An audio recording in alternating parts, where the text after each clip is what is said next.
ஹாய்ங்க, வாழ்க வளமுடன். அன்பானவர்களே, எனக்கு இந்த மாதிரி ஒரு கமெண்ட் ஒன்று வந்திருந்துச்சுங்க.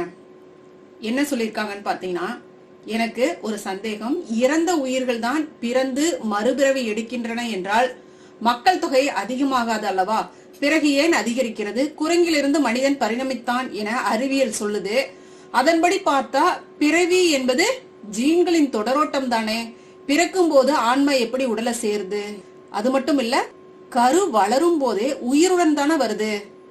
அப்ப எப்படி மறுபிறவி அப்படிங்கிறது சாத்தியம் அப்படின்னு இவங்க கேட்டிருக்காங்க. கண்டிப்பா ரொம்ப தெளிவா ரொம்ப யோசிச்சிருக்காங்க அப்படின்னு தாங்க சொல்லணும். வேதாத்திரி மகரிஷி சேம் இந்த கான்செப்ட் அடிப்படையா வச்சுதாங்க அவரு விளக்கி இருக்கிறாரு இந்த மறுபிறவி பத்தி. மறுபிறவி அப்படிங்கிறது உடல் மீண்டும் மீண்டும் பிறக்கிறத பத்தி இல்ல அப்படின்றத தெளிவா எடுத்து சொல்லியிருக்கிறாருங்க. வாங்க அதை எப்படி சொல்லியிருக்காருங்கிறத பார்க்கலாம். செத்தவங்க தான் பிறக்கிறாங்கன்னு வச்சுக்கிட்டா ஜனத்தொகை அதிகரிக்குமா? அத கண்டுபிடிச்சு ஒருத்தன் கேட்க ஆரம்பிச்சான். ஜனத்தொகை பெருகிட்டே வருதையா,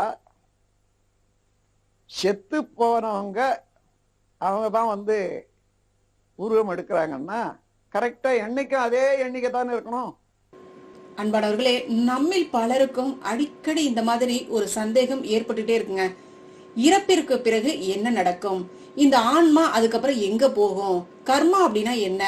மறுபிறவி அப்படிங்கிறது உண்மையா? இந்த எல்லா கேள்விகளுக்கும் வேதாத்திரி மகரிஷி அற்புதமா நம்மளுக்கு விளக்கமா சொல்லியிருக்கிறாருங்க. முதல்ல கருமையம் மற்றும் ஆன்மாவினுடைய நிலை என்ன அப்படிங்கறத சூப்பரா சொல்றாரு பாருங்க.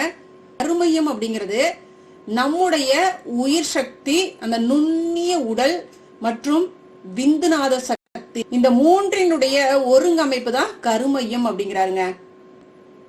உங்களுக்கு தெரியுங்களா, நம்முடைய ஒவ்வொரு செயலும் அது மனதால செஞ்சாலும் சரி, உடலால செஞ்சாலும் சரி, இல்ல பேச்சுக்கள் மூலமாக செஞ்சாலும் சரி, ஒரு அலைப்பதிவாக மாறி இந்த கருமையத்துல பதிவாயிருதுங்க.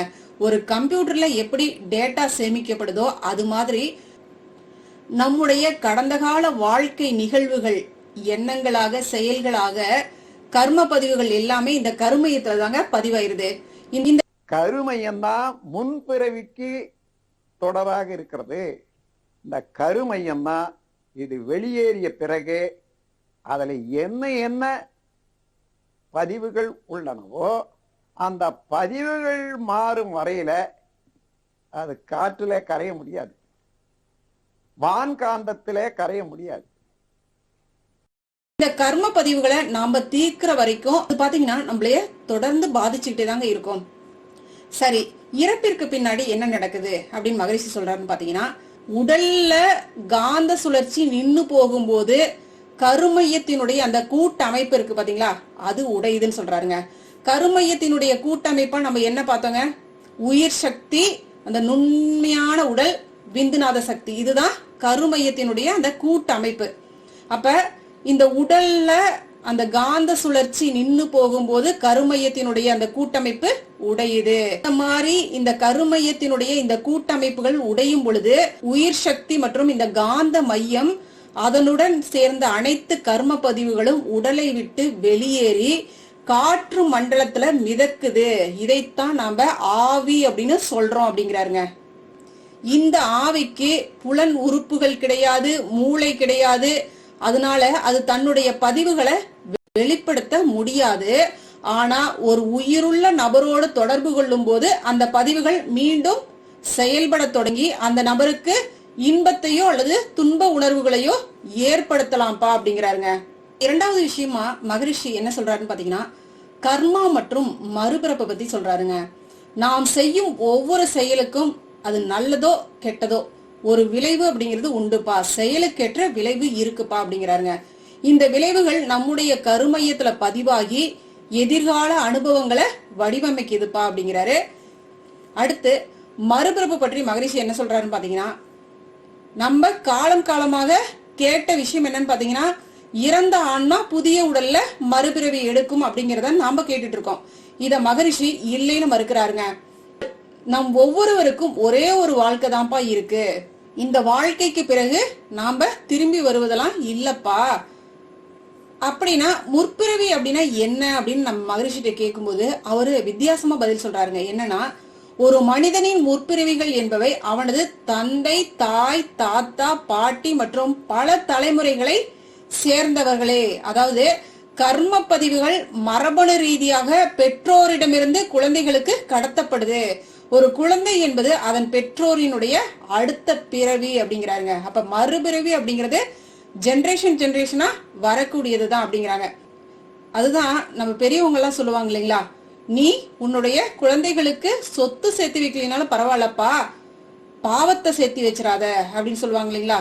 புண்ணியங்களை நிறைய சேர்த்து வைங்க, அதுதான் உன்னுடைய குழந்தைகளுக்கான மிகப்பெரிய சொத்து அப்படிம்பாங்க. அப்ப பாத்துக்கோங்க, நம்ம புண்ணியம் பண்ணியிருந்தோம்னா அதுதான் நம்மளுடைய அடுத்த தலைமுறைக்கு கடத்தப்படும். கொஞ்சம் நம்ம விழிப்புணர்வோட நம்மளுடைய வாழ்க்கையை வாழ்ந்தா நம்முடைய குழந்தைகளுக்கு அந்த பாதிப்பு இருக்காதுங்க. அதுதான் இங்க நம்ம புரிஞ்சுக்க வேண்டிய மிக முக்கியமான விஷயங்க. இன்னும் ஒரு அற்புதமான விஷயத்த சொல்றாரு பாருங்க. விலங்குகள் மனிதர்களாக மறுபிறவி எடுப்பதையும் அவர் மறுக்கிறாருங்க. ஏன் தெரியுங்களா? வெவ்வேறு இனங்களுக்கான உயிர் சக்தியின் காந்த அலைகள் வேறுபட்டதுதான்ப்பா, அதெல்லாம் திடீர்னுலாம் மாத்த முடியாது அப்படிங்கிறாங்க. இங்க மேஜிக்லாம் கிடையாது, அதெல்லாம் அப்படிலாம் அவ்வளவு சீக்கிரத்துல மாத்தலாம் முடியாது அப்படிங்கிறாருங்க. சரி, கர்மாவை மாத்த முடியுமா? மகரிஷி சொல்றாருங்க, கர்மா அப்படிங்கிறது நிலையானதெல்லாம் இல்லப்பா, அதை மாத்தலாம் முடியும். சுய விழிப்புணர்வோடு இருந்து நல்லொழுக்கத்தோடு உங்களுடைய வாழ்க்கையை வாழ்றது ரொம்பவே முக்கியம். நீங்க எப்பவுமே இந்த சங்கல்பத்தை ரொம்ப முக்கியமா உங்களுடைய மனசுல ஓட விடுங்க அப்படிங்கிறாருங்க. என்னன்னா, நான் உடல் ரீதியாகவோ அல்லது மன ரீதியாகவோ யாருக்கும் துன்பம் விளைவிக்க மாட்டேன் மற்றும் முடிந்தவரை மற்றவர்களின் துன்பத்தை போக்க முயற்சிப்பேன். இந்த 2 கொள்கைகளை நீங்க எப்பவுமே உங்களுடைய வாழ்க்கையில கடைபிடிங்க அப்படிங்கிறாருங்க. அது மட்டும் இல்ல, தியானத்தின் மூலமாகவும் மன தூய்மையின் மூலமாகவும் மரபணு மையத்திலிருந்து எதிர்மறை கர்ம பதிவுகளை நம்மளால நீக்க முடியும் அப்படின்னு சொல்றாருங்க.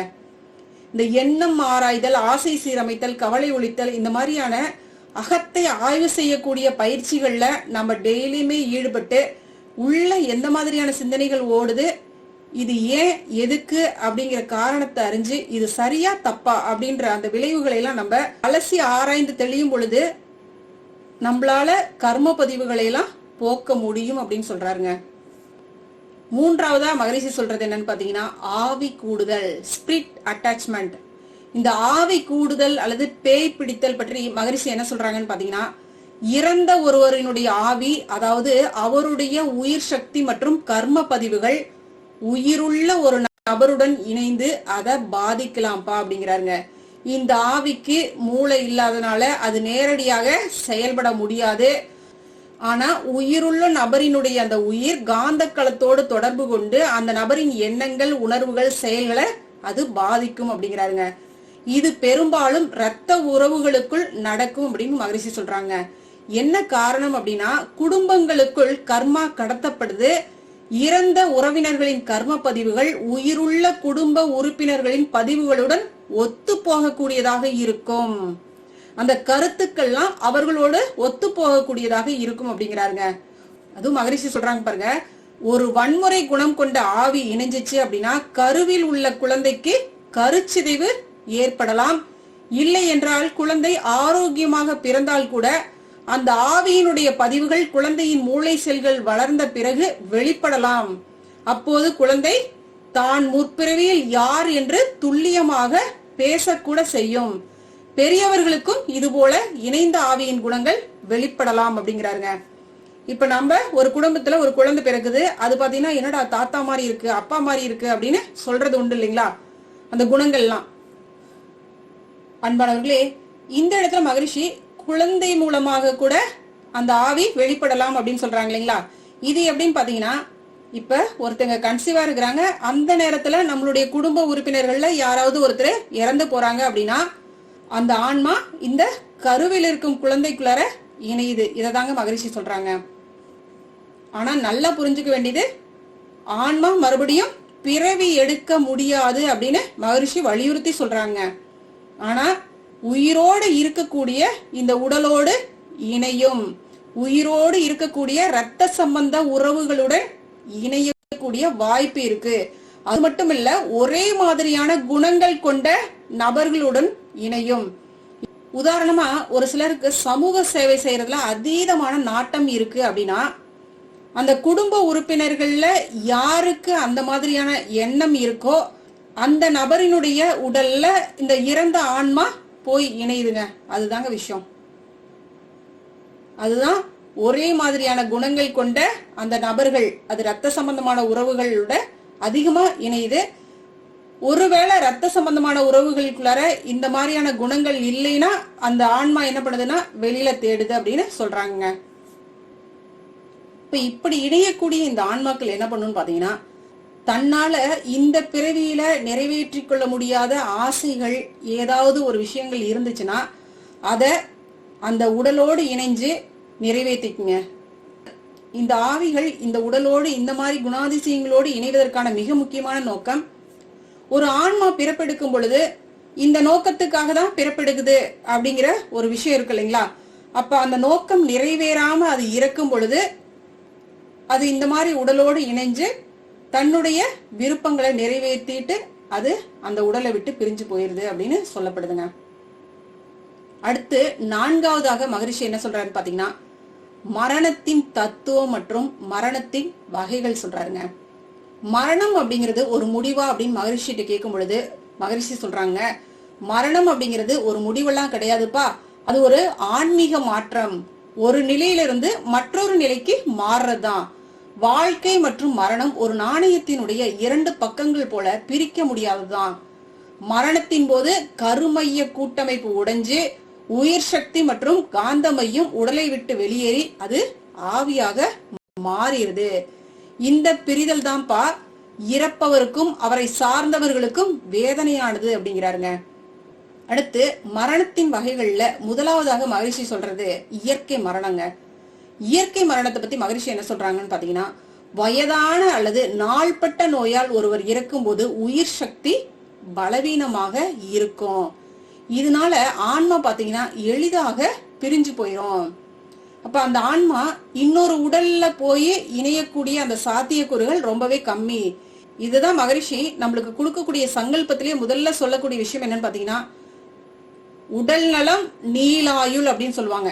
இந்த நீண்ட ஆயுளோட வாழணும். எதுக்கு வாழணும்னு முக்கியமா சொல்லுவாங்கன்னு பாத்தீங்கன்னா, நம்ம கொண்டு வந்த வினைகளை நாமளே கழிச்சுட்டு போயிடணும். அடுத்து நமக்கு பின்னாடி வரக்கூடிய தலைமுறைக்கு நம்ம கடத்த கூடாது. அப்ப நீண்ட ஆயுளோட வாழும் பொழுது இந்த கர்மாக்கள்லாம் நம்ம வாழும் காலத்திலேயே கழிந்து போயிருது. இப்ப இதுதான் இங்க சொல்றாங்க இயற்கை மரணம். அதுதான் வயதான அல்லது நாள்பட்ட நோயால நம்ம இறக்கும் போது. இந்த நாள்பட்ட நோய் கூட மகரிஷி ஒத்துக்கிறது இல்ல. ஏன்னா உடல் நலத்தோட நம்ம இருந்து முழு ஆரோக்கியத்தோட நீண்ட ஆயுளோட நம்ம வாழும் பொழுது நம்ம கர்மா கழிக்கப்படுது அப்படின்னு சொல்றாங்க. அப்ப இப்படிப்பட்ட ஆன்மாக்கள் பாத்தீங்கன்னா எளிதாக இந்த இறைநிலையோடு கலந்து விடும் அப்படிங்கிறாங்க. அடுத்து திடீர் மரணம், விபத்து அல்லது தற்கொலை போன்ற சந்தர்ப்பங்கள்ல உயிர் சக்தி பாத்தீங்கன்னா இன்னும் வலுவாதான் இருக்கும். இதனால ஆன்மா பூமிக்கு பக்கத்துலதான் இருக்கு. இத்தகைய ஆன்மாக்கள் உயிருள்ளவர்களோடு ஒட்டி கொண்டு வினோதமான நடத்தைகளை ஏற்படுத்தலாம். நீங்க இந்த மாதிரியான அனுபவங்களை எல்லாம் பார்த்திருப்பீங்க அப்படின்னு நினைக்கிறேன். சிலர் இறந்ததுக்கு அப்புறம் அந்த ரத்த சம்பந்தமான உறவுகள்கிட்ட சில மாற்றங்கள் ஏற்பட்டிருக்குங்க. அதெல்லாம் பாத்தீங்கன்னா இந்த ஆன்மா அந்த ஆன்மாவோட போய் இணைஞ்சிடுறதுதான். அது மட்டும் இல்ல, இந்த மாதிரி ஆன்மாக்கள் அதோட இணையும் பொழுது அவர்கள் வாழ்க்கையில இன்னும் கொஞ்சம் கஷ்டங்களையும் அனுபவிப்பாங்க. நல்ல ஆன்மாவா இருந்துச்சுன்னா நல்ல விஷயங்களை அனுபவிப்பாங்க. என்னுடைய நெருங்கிய உறவுகள்ல ஒரு பெண் பாத்தீங்கன்னா ரொம்ப சின்ன வயசுலயே சூசைட் பண்ணிட்டாங்க. 2 குழந்தைகளை விட்டுட்டு சூசைட் பண்ணிட்டாங்க. இந்த மரணம் பாத்தீங்கன்னா தற்கொலை. அப்ப இவங்க கிட்ட அந்த உயிர் சக்தி எப்படி இருக்குங்க, ரொம்பவே வலுவாதான் இருக்கும். அப்ப அந்த பெண்ணுக்கு தன்னுடைய வாழ்க்கையில நிறைவேறாத ஆசைகள் இருக்கும், நல்ல கர்மாவும் இருக்கும், பேட் கர்மாவும் இருக்கும். அது எல்லாமே பாத்தீங்கன்னா யாருக்கு முக்கியமா கடத்தப்படும் பாத்தீங்கன்னா தன்னுடைய குழந்தைகளுக்கு தாங்க. 2 குழந்தைகள்ல அந்த ஆன்மா எந்த குழந்தையை தேர்ந்தெடுக்குதோ அந்த குழந்தைக்கு தான் போகும். அந்த பெண் இறக்குற வரைக்கும் அந்த குழந்தைகளுடைய ஆக்டிவிட்டிஸ் பாத்தீங்கன்னா ஒரு மாதிரி இருந்துச்சு. அது இறந்ததுக்கு அப்புறம் பாத்தீங்கன்னா அந்த குழந்தையினுடைய ஆக்டிவிட்டிஸ்ல கொஞ்சம் மாறுதல் தெரிஞ்சிச்சு. அவங்க புதுசா வீடு கட்டி ஒரு 5 months தாங்க ஆச்சு. அதுவும் அந்த பெண்ணு டீச்சரா இருந்தாங்க. அவங்களே ரசிச்சு ரசிச்சு கட்டின வீடு. இவங்க இறந்ததுக்கு அப்புறம் பாத்தீங்கன்னா இவங்க வேற இடத்துக்கு ஷிஃப்ட் ஆயிட்டாங்க.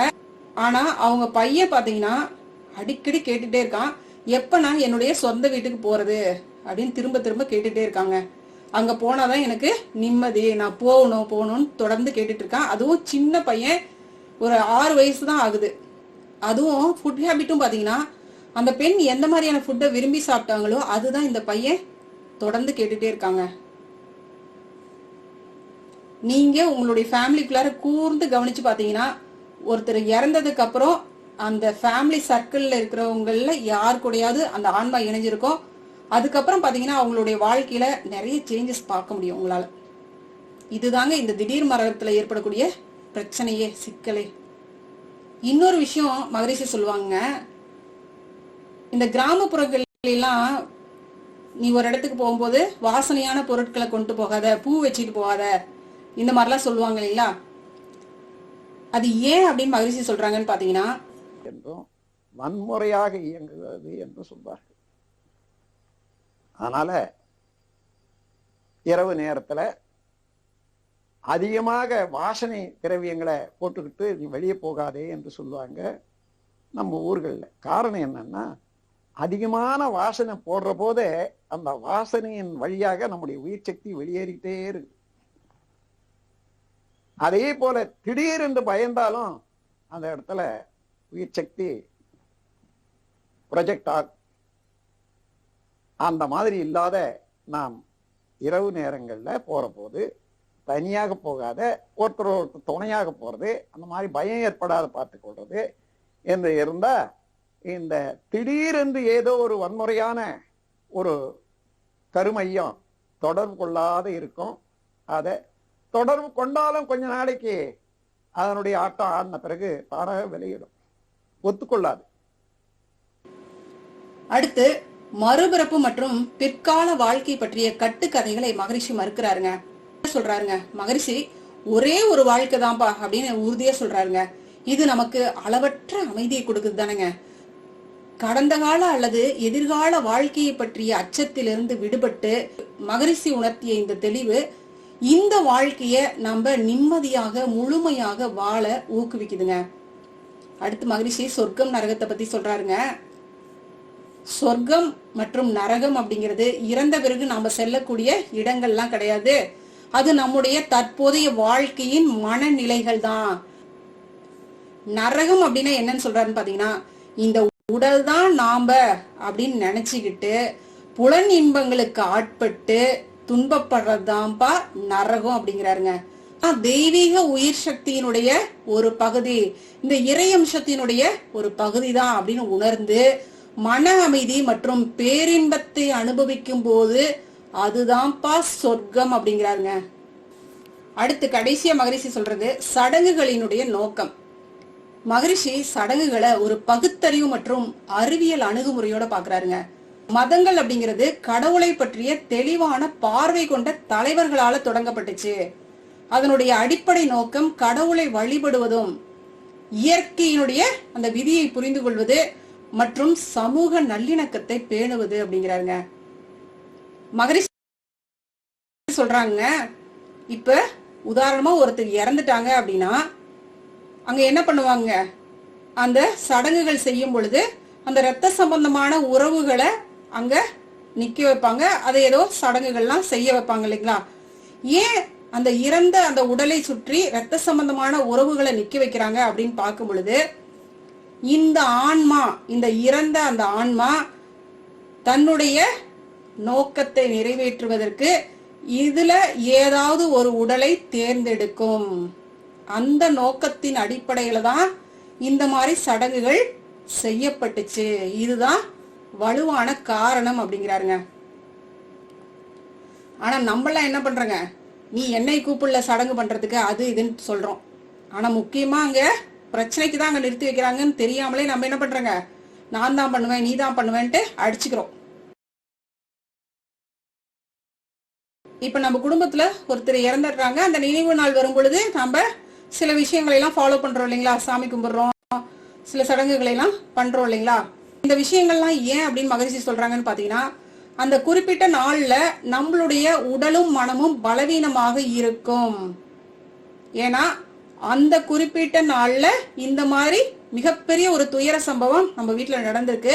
மீண்டும் அந்த மாதிரி ஒரு குறிப்பிட்ட நாள் வரும் பொழுது நம்மளுக்குள்ளார ஒரு பொருந்தாத உணர்வு இருக்கும். இந்த விஷயங்கள் நம்மளை மீண்டும் தாக்காத இருக்கிறதுக்கு இந்த மாதிரியான சடங்குகளை நாம கடைபிடிக்கணும் அப்படிங்கிறாரு. அந்த நாள்ல பக்தியோட விரதம் இருந்து சில பூஜைகள்ல எல்லாம் நம்ம ஈடுபடும் பொழுது அந்த பிரச்சனைகள்ல இருந்து நாம காப்பாற்றப்படுகிறோம், அந்த துன்பமான விஷயங்கள்ல இருந்து நாம காப்பாற்றப்படுகிறோம் அப்படிங்கிறாங்க. இதுவே நம்ம தியானம் கத்திருந்தோம் அப்படின்னா அந்த நாள்ல நீங்க தியான பயிற்சிகளை மேற்கொள்வது ரொம்பவே சிறப்பு அப்படிங்கிறாருங்க. அன்பானவர்களே, இப்ப உங்களுக்கு மறுபிறவியை பத்தி உங்களுக்கு நல்லாவே புரிதல் கிடைச்சிருக்கும் அப்படின்னு நம்புறேன்.